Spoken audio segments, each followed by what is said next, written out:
பேர் Vincent.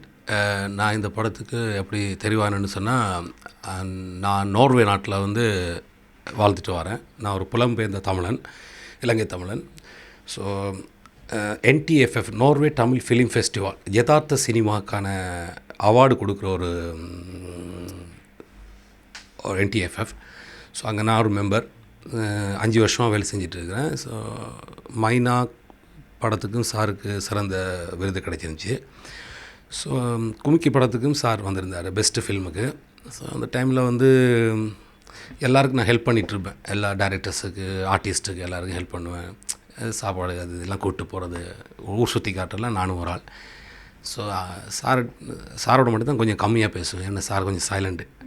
So அவரோட பேசிகிட்டு இருக்க அப்படியே ஒரு அப்ளிகேஷனை போட்டேன். சார் எனக்கு நடிக்க விருப்பம் சார், ரொம்ப நாளாக சின்ன வயசுலேருந்து சினிமாக்கா நடிகன் ஆகணுன்ற ஆசை இருக்குது அப்படின்னு சொல்லி. சரி உங்கள் ஃபோன் நம்பரை கொடுறா அப்படின்னாரு. கொடுத்தேன். நானும் அவர் ஃபோன் நம்பரை வாங்கி வச்சுருந்தேன். வாங்கி வச்சுட்டு எவ்ரி சண்டே ஒரு இந்தியன் டைமுக்கு 6 o'clock ஃபோன் பண்ணிடுவேன். சார் அப்படின்னுவேன். சொல்கிறேன்டா அப்படின்வார்.